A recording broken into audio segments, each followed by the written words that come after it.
la famille, que la paix soit sur vous.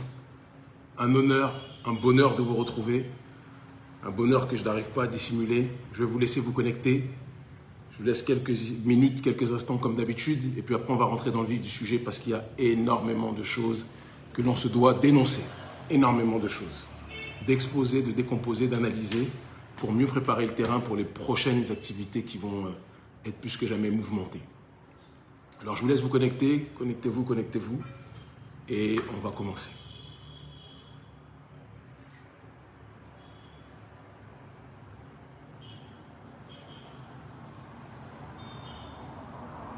Connectez-vous.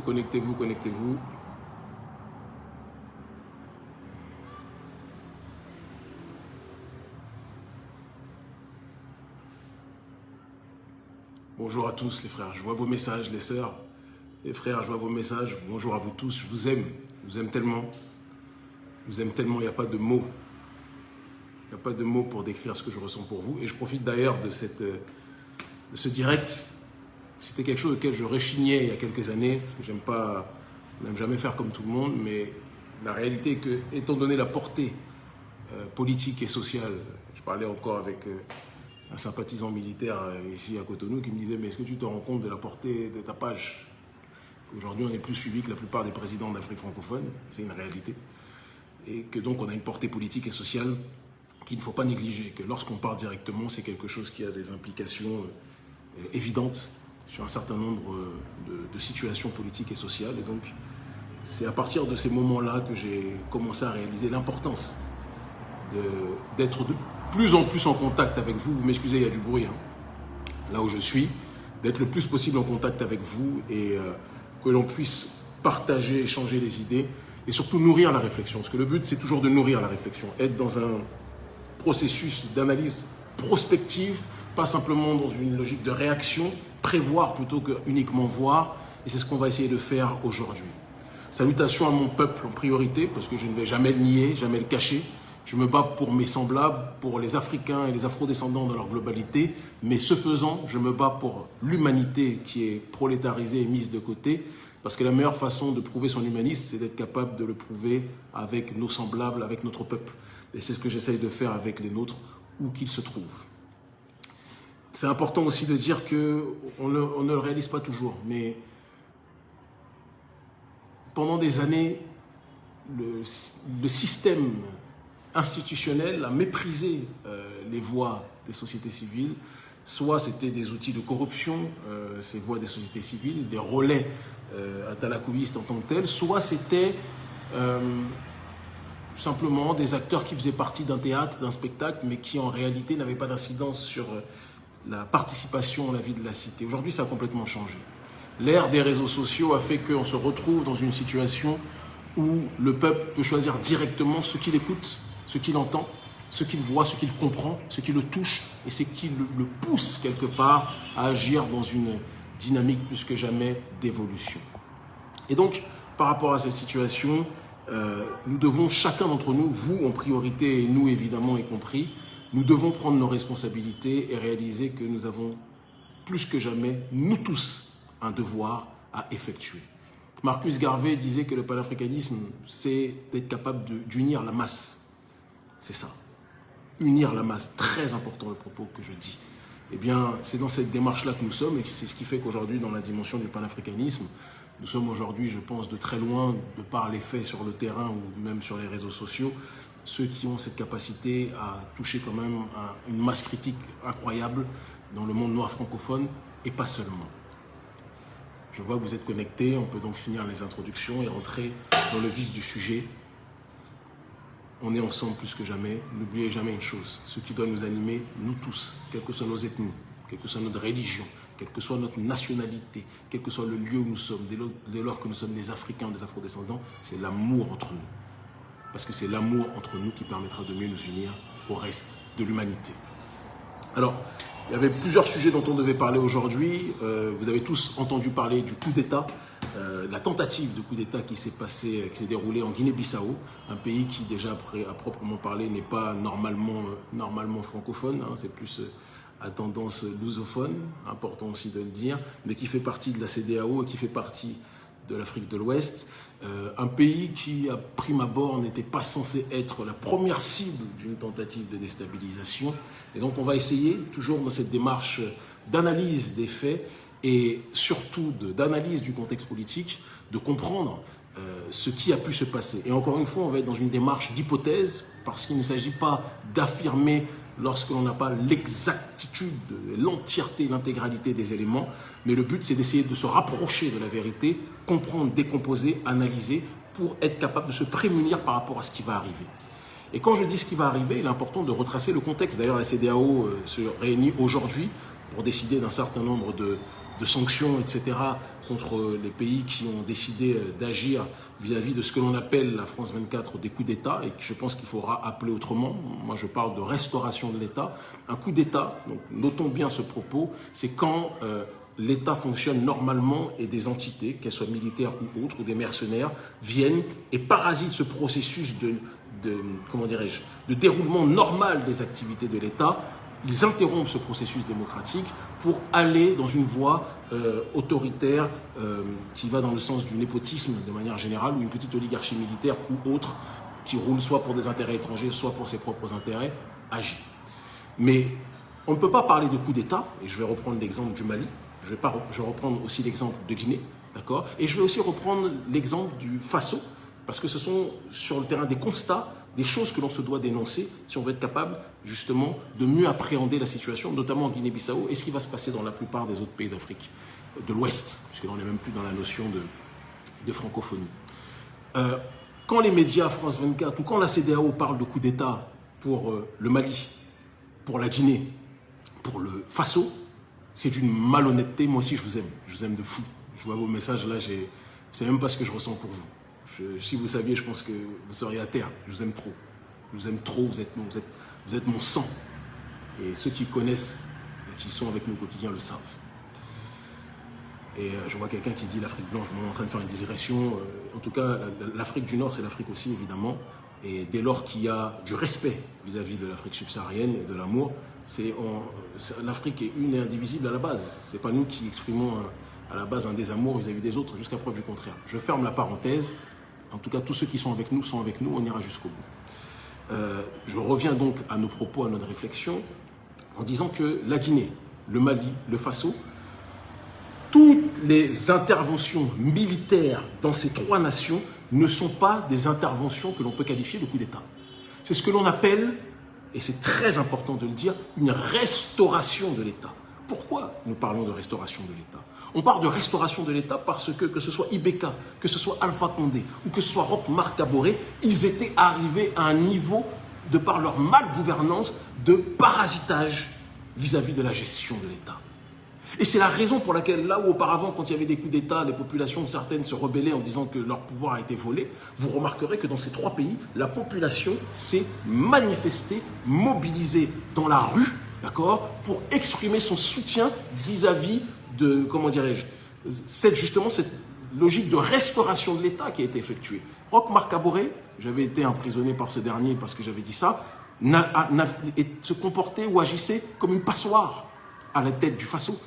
Je ne dis pas que c'est quelqu'un qui n'aimait pas son peuple ou autre, mais son côté indécis, son côté mi-figue, mi-raisin, son côté mi-atchéké, mi-camembert, on ne savait plus à quel sens se vouer. Son côté, je dis ni oui ni non à la France, je suis un peu avec toi Macron, je suis un peu ne pas être avec, je ne suis pas trop avec toi, je suis avec toi, etc.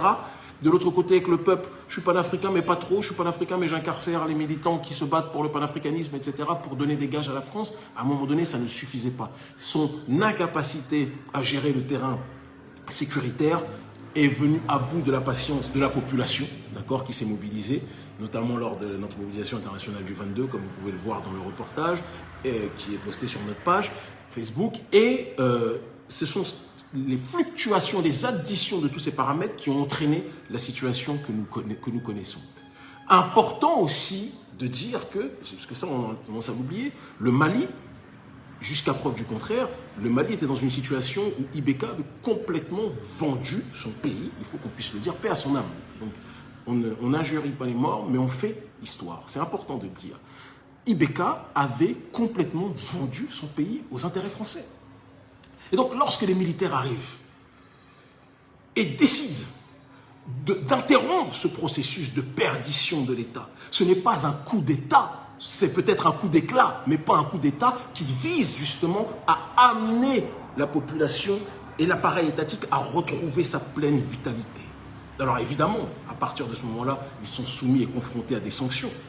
On ne peut pas le nier, mais personne ne pourra nous faire croire que c'est une logique qui est venue interrompre un processus démocratique. C'est Ibeka qui a interrompu le processus démocratique, et c'est très important de le dire. Ne vous laissez pas, on va venir sur eux d'ailleurs, avoir par les trolls de la France-Afrique. Il y a une usine à trolls en Côte d'Ivoire, hein, on le sait, c'est pas un secret. Il y a aujourd'hui ce qu'on appelle, certains les appellent les ados-moutons. On les reconnaît malheureusement, et j'ai mal, parce qu'ils salissent les patronymes des guerriers, comment dirais-je, qui portent leur nom, des noms comme Koné, etc. Il y a de grands panafricanistes qui sont dans cette démarche-là, qu'ils soient maliens, du Faso ou quoi que ce soit. Mais aujourd'hui, ce qu'on appelle les ados-moutons, on les reconnaît très facilement à leur agressivité aux propos qu'ils énoncent, et ils essayent de parasiter, de propager une image en essayant de délégitimer, cette fois-ci, justement, ces restaurations de l'État qu'ils surnomment des attentats à la démocratie. Non, la démocratie, elle est atteinte quand des présidents confisquent le pouvoir, quand la justice sociale est paralysée, quand la souveraineté est absente, quand l'État est complètement déstructuré. C'est là où il y a coup d'État, et c'est un coup d'État malheureusement quotidien, mais ça, la CEDEAO et l'oligarchie occidentale n'en parlent pas puisque ça les arrange. C'est important aussi de le dire. Pareil pour la Guinée. Quand Alpha Condé décide de faire son 3e mandat, on n'entend pas la CEDEAO, tout comme on n'entend pas, excusez-moi, la CEDEAO critiquer le 3e mandat d'Alassane Dramane Ouattara. Important là aussi de le dire, d'accord? Pour eux, ça c'est démocratique. Mais quand des gens viennent intervenir pour essayer d'interrompre justement ce braquage de l'État, ce coup d'État entre guillemets démocratique, eh bien on considère que ceux qui ont voulu interrompre ces mauvaises actions sont considérés comme des putschistes ou autres. Je ne suis pas d'accord, et nous sommes aujourd'hui des millions à ne pas être d'accord avec cette situation. C'est important, c'est la restauration de l'État, et je demande à vous tous, vous êtes très nombreux. On est majoritaire aujourd'hui sur le terrain du champ d'action politique, en termes de masse critique, nous sommes majoritaires sur tout le monde. Donc, vous êtes tous des agents qui devaient propager le message. Ce ne sont pas des coups d'État, ce sont des restaurations de l'État. On doit réfléchir avec notre cerveau en priorité. C'est ça le plus important. C'est ça honorer le Tout-Puissant, l'unique, d'accord? Et c'est ça faire honneur à ceux qui nous ont précédés. Notamment ceux qui sont derrière moi. Vous voyez mes parents, mon père, le docteur Khalid Mohamed, et ma mère, la plus belle femme et la plus puissante femme du monde, l'une des plus belles, Winnie Mandela. Et mon oncle derrière, vous voyez Patrice Emery Lumumba. Et vous ne le voyez pas, mais de l'autre côté ici, Thomas Isidore Sankara, mon 2e papa. Mon 3e papa, c'est mon papa de sang, évidemment. Mon papa de l'ADN, vous le savez aussi. Et donc, tous ces éléments, je reçois des messages en même temps, tous ces éléments pour vous faire comprendre que on ne peut pas analyser la situation en Guinée-Bissau si on ne comprend pas tout ce qui se passe dans la sous-région. Et si on ne comprend pas l'attitude de la CEDEAO vis-à-vis de ce que l'on appelle les opérations de restauration de l'État. Les sanctions effectuées par la CEDEAO contre les militaires qui ont opéré un processus de restauration de l'État sont des sanctions d'entité, et j'insiste beaucoup dessus, on m'envoie des messages en même temps, d'accord? Ce sont des sanctions de présidents qui ne veulent pas que ces restaurations de l'État arrivent, c'est très important de le dire, arrivent dans leur pays. Parce que tous ces dirigeants, la plupart, pas tous, mais beaucoup de ces dirigeants de la CEDEAO savent qu'ils ont trop de choses à se reprocher. Beaucoup de dirigeants de la CEDEAO savent qu'ils ont confisqué le pouvoir. Beaucoup de dirigeants de la CEDEAO savent qu'ils ont abattu, brisé la justice sociale. Nous vivons dans des pays où on a une hyperclasse qui gagne des sommes astronomiques qu'on ne gagne même pas en Occident, pendant que la majorité du pays vit avec moins de 100 € par mois. Il faut qu'on soit capable de le dire. Il faut qu'on soit capable de l'énoncer. Et donc, quand ils voient aujourd'hui des processus de restauration de l'État soutenus par les populations, eh bien, évidemment qu'ils sont en panique et qu'ils ont tout intérêt à diaboliser avec l'aide de la France, parce qu'on ne peut pas mettre ça de côté. Ils ont tout intérêt à diaboliser, justement, toutes ces opérations de restauration de l'État et non pas de coup d'État. Vous comprenez exactement ce dont nous sommes en train de parler. Et c'est en ce sens que il y a 2 hypothèses quand il y a un processus émancipateur qui est en train de s'opérer, sous différentes latitudes, que l'on soit clair.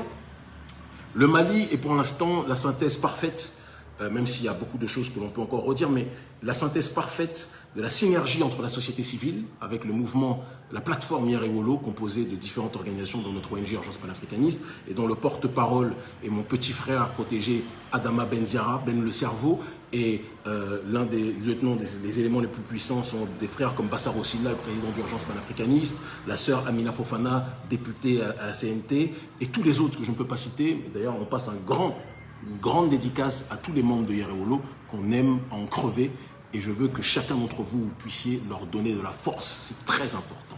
Je ferme la parenthèse. Quand il y a la synthèse entre la société civile et panafricaniste et des militaires patriotes, on va dans une démarche justement où le processus de panafricanisation de l'État s'établit. Certains nous diront, mais pourquoi avoir attendu les opérations de restauration de l'État émanant des militaires? J'entends ce propos. Nous, on aimerait bien que ça puisse être par le terrain démocratique, mais il faut qu'on soit capable de dire aussi qu'il existe dans le cadre de nos élections, du système électoral de nos pays, un trucage systématique et un accaparement du processus démocratique par les grosses fortunes, par l'hyperclasse financière africaine. Vous comprenez? Par la supraclasse financière, par l'oligarchie prédatrice financière africaine qui agit en concubinage incestueux avec l'oligarchie occidentale. Et donc, quand vous voulez vous présenter dans le système électoral en Afrique, mais que tout est bloqué de manière générale, qu'il y a des sommes astronomiques, planchées, ou pire encore, qu'on est dans des pays où l'opposition n'a même pas le droit de se présenter, soit elle est en exil, soit elle est incarcérée. Vous pensez que on ne vit pas déjà dans une dictature et qu'il n'est pas mieux parfois de passer par des militaires qui peuvent avoir une vision souverainiste et puissent être beaucoup plus à l'écoute de la société civile? Ce sont des questions que l'on doit être capable de se poser. Et c'est pour ça que j'en veux à Nana Akufo-Addo et à la CEDEAO lorsqu'ils disent que, notamment Nana Akufo-Addo, qui a été un grand espoir pour des gens de la diaspora juste parce qu'il avait parlé un peu durement avec Macron. Je l'aime, hein, ce grand frère, c'est un papa pour nous. Mais n'oublions pas que c'était déjà le fils de l'un des pires ennemis de Kwame Nkrumah. Bon, on ne choisit pas toujours de qui on est le fils, donc ça c'est pas grave. Mais quand il dit qu'il faut tout faire pour enrayer la contagion des coups d'État dans la sous-région, on n'entend pas une introspection vis-à-vis d'une institution complètement corrompue qui devra disparaître pour laisser la place, d'accord, à la CEDEAO des peuples. C'est normalement cette situation-là sur laquelle on devrait s'interroger. J'insiste parce que si on ne le fait pas, on va complètement être paumé. D'accord? Et donc, une fois qu'on additionne tous ces éléments, ça nous permet d'arriver donc à la théorie qui est que quand il y a, je le disais tout à l'heure, un processus émancipateur à tendance, à dynamique révolutionnaire, je le dis, Mali, c'est la synthèse parfaite. Guinée, je sais que le président fait tout ce qu'il peut, pour le connaître personnellement, échanger beaucoup avec lui. Je sais qu'il est dans cette démarche, qu'il essaye de le faire, même s'il est confronté à un pays, la Guinée, qui n'est pas le Mali, et où les intérêts des sociétés civiles sont divers et variés. C'est très différent de la situation du Mali, où on agit, on avance tel un seul homme dans cette situation. Ça, c'est un point important à rappeler. Pour ce qui est du Faso, il faut laisser du temps. Parce que la politique, il y en a qui disent oui, il est trop conciliant avec comment dirais-je, les partenaires internationaux, etc. On peut se poser véritablement cette question, mais n'oubliez pas que dès le début, bientôt plus de batterie, le Mali, les militaires au pouvoir ont essayé aussi de rassurer les partenaires internationaux. Le discours que le Mali a aujourd'hui n'est pas le discours qu'ils avaient hier. Donc il faut bien étudier politiquement la situation telle que se déroule, sinon on ne pourra pas avancer. Hein? C'est important que l'on puisse le dire. J'avance en vous disant donc que quand on voit tout cela, ceux qui veulent péricliter la lutte ont tout intérêt à créer ce que l'on appelle une contre-révolution. En se servant du même processus entre guillemets révolutionnaire, ce que nous on appelle restauration de l'État, mais pour déstabiliser des régimes qui peuvent ne pas être en réalité dans la ligne de l'oligarchie africaine et occidentale. Alors il y a deux options pour ce qui est de la Guinée-Bissau. La première hypothèse, c'est que c'est une manigance endogène. Beaucoup de frères de Guinée-Bissau et de sœurs, on a beaucoup d'éléments aussi là-bas, par la grâce du Tout-Puissant, d'accord? On salue aussi Nathalie Yamb, évidemment, on a cité les nôtres au Mali, on ne peut pas ne pas citer notre grande sœur, notre amie, notre guerrière, Nathalie Yamb, à qui on fait un gros bisou, et elle le sait, on l'aime très fort. L'unité est nécessaire entre nous, pour ceux qui sont véritablement sincères dans cette démarche de lutter et de combattre, sans essayer d'attaquer par derrière les autres. Certains nous ont dit que c'était une manigance endogène. On peut se questionner sur ce terrain-là. La manigance endogène voudrait que, pour renforcer son pouvoir et pour amoindrir l'opposition, il y a une création d'un prétendu coup d'État, d'accord, visant à renforcer les mesures coercitives pour encore plus asseoir son pouvoir et réprimer l'opposition. Beaucoup de gens de Guinée-Bissau nous ont écrit ça. Je n'ai aucune certitude sur cette assertion. C'est une réflexion qui mérite d'être posée. La deuxième hypothèse, c'est que M. Embalo Sissoko est quelqu'un qui est l'un des rares présidents à avoir critiqué les troisièmes mandats à l'intérieur de la CEDEAO. Et donc, il a dérangé, il dérange, on sait qu'il est trop libre de parole, il dérange de temps à autre, je dis bien de temps à autre, hein, pas tout le temps, parce qu'il a soutenu les sanctions contre le Mali aussi quand même, disons-le. Mais il a rappelé que Ouattara a fait troisième mandat, qu'Alpha Condé avait fait troisième mandat, et que peut-être que ça aussi, ce sont des coups d'État qu'on devrait condamner. C'était important, je pense, de le préciser. Et il est très possible que, donc, dans cette deuxième hypothèse, la première, ça serait que ça serait un coup monté par M. Sissoko lui-même, c'est ce que beaucoup de gens de Guinée-Bissau pensent. La deuxième hypothèse, c'est que l'oligarchie africaine qui veut justement décrédibiliser la logique des coups d'État, d'accord, décrédibiliser cette logique-là, ferait tout ce qui en sont possible pour, attendez, parce qu'on me dit qu'il y a bientôt plus de batterie, ferait tout ce qui en sont possible pour essayer de déstabiliser un président qui est hostile à l'intérieur de la CEDEAO à ceux qui sont les garants de la dictature démocratique des Ouattara, etc., et tout ce qui s'ensuit. Et dans le même temps, cela pourrait salir le processus de restauration de l'État, parce que j'ai vu, je ne veux pas être méchant, mais certains guignols qui sont venus époumoner, crier en disant « Ah, Gabi Seba, il fait l'apologie des coups d'État », quelqu'un qui réagissait à la situation en Guinée-Bissau, qui m'insultait, etc. Bon, je veux dire, je ne vais pas parler de gens avec lesquels je ne peux même pas m'asseoir à table. Je parle, comme disait John-Henri Clark, je débat avec ceux qui sont nos égaux sur le terrain du principe idéologique, intellectuel et du débat d'idées. Je ne débat pas avec ceux qui sont juste là, soit parce qu'ils sont payés, soit c'est parce qu'ils veulent nous injurier. Moi, je n'injurie personne. Et si je le fais toujours en essayant de cadrer la situation. Donc, certains qui disaient « Oui, Kébi Seba, c'est à cause de toi qu'il y a le coup d'État en Guinée-Bissau. » Bon, des propos délirants, dignes de drogués, sur lesquels je ne vais même pas m'apesantir parce que ce n'est pas nécessaire de le faire. D'autant plus que je ne connais même pas ce cyberactiviste-là, ça n'a pas d'intérêt. Et on ne sait pas qui est derrière non plus. Mais le plus important dans ces deux hypothèses, soit une manigance endogène, soit dans la déstabilisation extérieure, c'est que je veux que vous reteniez une chose. Parce qu'ils savent que ce processus de restauration de l'État est un processus émancipateur qui est en train de balayer tous les mauvais gouvernants, d'accord ? Ils vont tout faire pour décrédibiliser notre travail, tout faire en nous appelant des déstabilisateurs de l'ordre démocratique. C'est eux les déstabilisateurs, ce n'est pas nous. Et leurs agents, ce que l'on appelle les agents de Ouattara, qui sont les trolls que vous voyez de temps en temps dans les commentaires, les trolls, mais j'ai une équipe de beaucoup de personnes qui s'occupent sur notre page Facebook de s'occuper des guignols qu'ils sont, d'accord, des agents provocateurs de la France qu'ils sont. Ces gens-là vont partout sur les réseaux. Ils n'ont pas beaucoup de force, mais ils vont partout sur les réseaux essayer de retourner l'opinion publique en disant qu'on appelle à la déstabilisation de la sous-région. Non, on appelle au nettoyage de la sous-région. Ils sont là pour essayer de créer des clashs, des tensions, ils font des montages bidons, etc. Ils savent ce qu'ils font. Mais nous sommes plus d'1 million bientôt. Nous serons 1 million bientôt. Nous sommes très nombreux en masse critique, sans parler des autres qui n'ont même pas Internet, qui nous suivent régulièrement à la télé et qui sont touchés par le travail que nous effectuons. Les vrais savent que nous sommes dans la bonne direction. Ne vous laissez pas avoir par ceux qui vont essayer de salir notre révolution. Et nous ne sommes pas des aveugles qui disons les militaires sont des dieux. Non. Nous disons les militaires patriotes qui sont dans une lignée sankariste, nous les soutiendrons. Ceux qui seront dans une logique de restauration de l'État face au président, entre guillemets, technocrate ou démocrate, qui confisque le rôle de l'État vis-à-vis de ses citoyens, nous les soutiendrons. Mais ceux qui seront dans une démarche d'essayer de déstabiliser les régimes, qui se battent véritablement pour élever leur peuple, nous les combattrons évidemment. Il n'y a même pas de débat à avoir sur cette réalité. Donc soyez vigilants, la politique est une science complexe et nos ennemis sont toujours dans une dynamique de prévoir, pendant que trop souvent on se contente de voir. On doit changer sur ce terrain-là. Je vous aime en crever, la famille. Je vous aime en crever. Restons à l'écoute. Des actions très prochainement vont être évoquées à différents endroits. Tout ce qui se passe là, tout le monde le sait, on a planté des graines qui sont en train de prendre et il faut continuer à avancer.